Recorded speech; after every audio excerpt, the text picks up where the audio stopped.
Hi, I'm Adam with Let Us Try That. And if you're looking for an easy to make and super delicious keto fried chicken recipe, you've come to the right place. There's no need to go to Popeyes or KFC to satisfy your cravings. And you don't have to cheat on your diet to enjoy fried chicken that is crispy on the outside and juicy on the inside.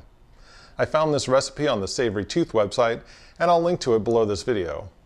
To make this recipe, you'll need 2 large eggs and 2 tablespoons of heavy whipping cream for the egg wash. And for the breading, you'll need blanched almond flour, finely grated Parmesan cheese, and whatever seasonings you like.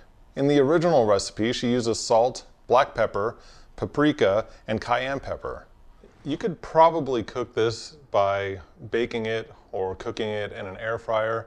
I'm going to be frying mine today, so I'm going to start by heating up some oil to about 350 degrees.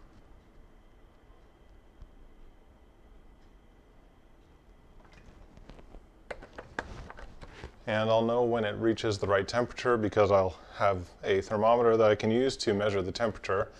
And you want to be careful about what kind of oil you're using for frying because most vegetable oils have a very low smoke point. And when they reach their smoke point, they start to undergo chemical changes and it makes them less healthy. So you could use avocado oil, coconut oil, or I'm going to be using olive oil. Now I know some people will say olive oil for frying, that's crazy. Well, olive oil is cheaper than coconut oil and avocado oil, and it has a relatively high smoke point, so it's actually safe to fry with. It may alter the flavor of the food somewhat, but I don't mind the way olive oil tastes. I think it tastes just fine, so I'm going to use that. Avocado oil doesn't really change the flavor of the food so much, so you could use that, but it is more expensive. So I'm going to heat my oil to 350, and while the oil is heating, I will prepare my chicken.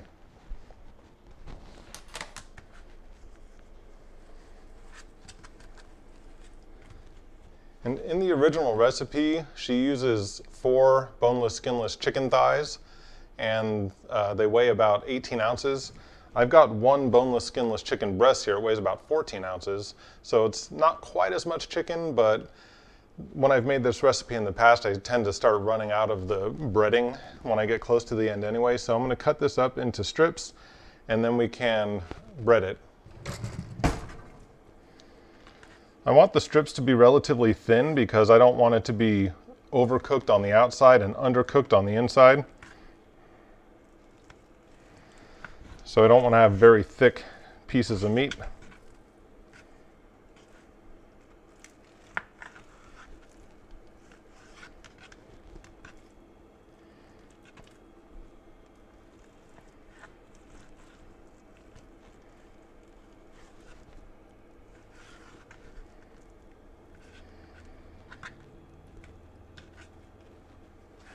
I'm going to cut these ones a little smaller so that they're all similar in size.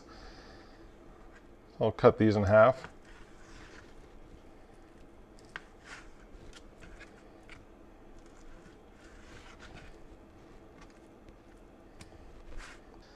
Now I can move this aside while I prepare the breading. So I'm going to use 2 separate bowls. One will have our breading. It's not going to be bread crumbs or white flour, but it will have our breading, and the other will have an egg wash. So we'll start with the egg wash. We'll use 2 large eggs and 2 tablespoons of heavy whipping cream.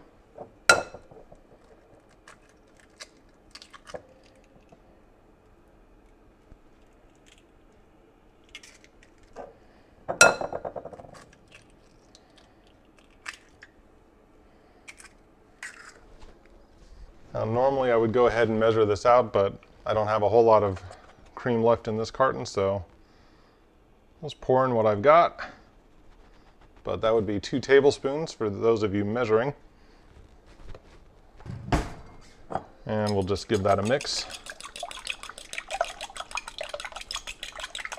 Okay, now we'll do the breading. So we'll do 2/3 of a cup of blanched almond flour.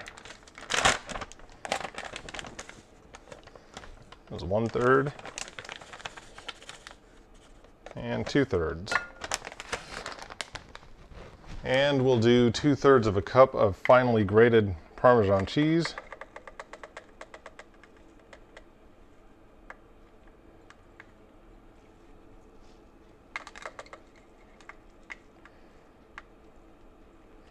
It's grated, but it sticks together a little bit. And we'll also add a teaspoon of salt. This is a half teaspoon, so we'll go 2 of these. You could really add whatever seasonings you like. You can do a half a teaspoon of black pepper. I'll just be kind of estimating here.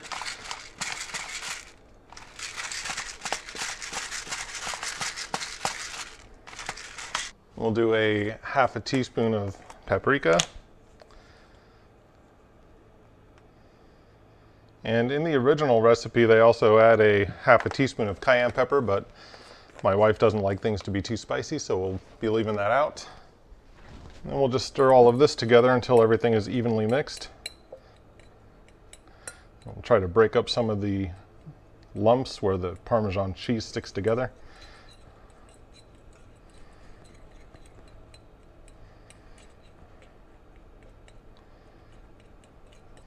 And we'll bring our chicken back in, and then we're going to put the chicken in the breading, then into the egg wash, then back into the breading, and then into the frying pan.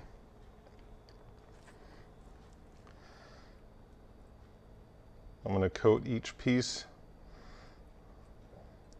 with our faux breading, then into the egg wash. Shake off any excess, then back into the breading.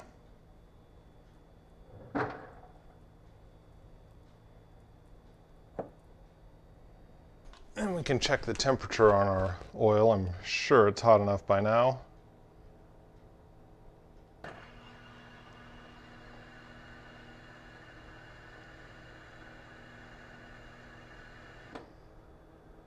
Yep, so it's going past 350, so it may even be a little too hot, but it will start to cool off when I put the chicken in, and I can turn the temperature down a little bit. I want to keep an eye on that. I don't want it to get too hot, but I don't want it to get too cold either, so I will keep an eye on the temperature, but we'll go ahead and put this one in. Then we'll start the next one.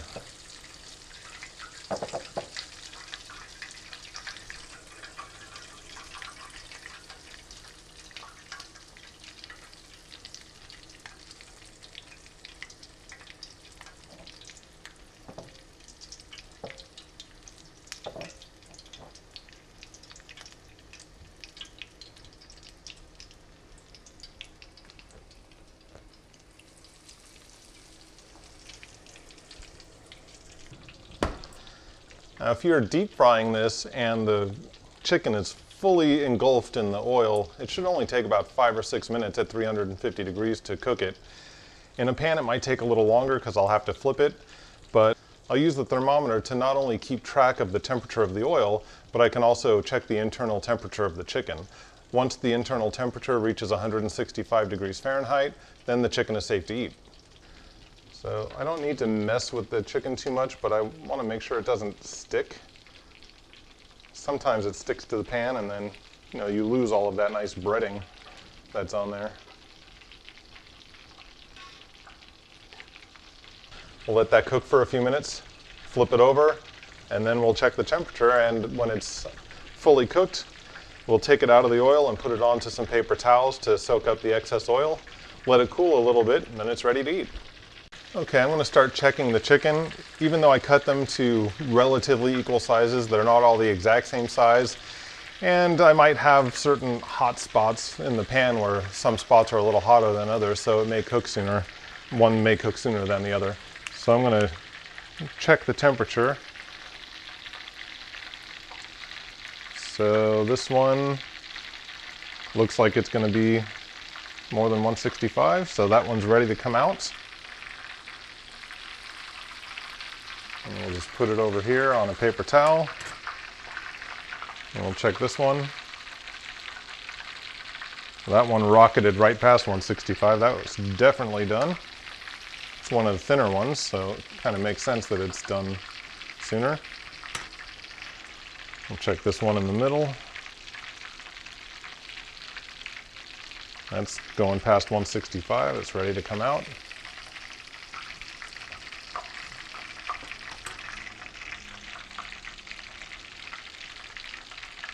Oh, could have taken these out maybe a couple minutes early. Well, maybe not a couple minutes, but maybe a little bit earlier, because so far they're all going right past 165.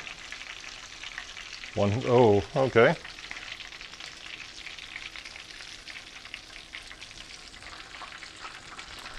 Last one to check. This one's kind of a thicker one. And that one's past 165, so these are done.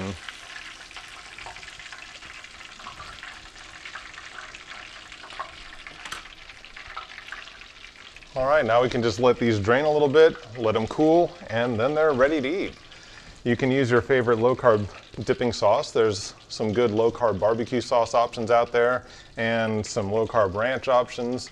And I may make a few of my own low-carb ranch or barbecue sauce videos in the future if you guys are interested in that.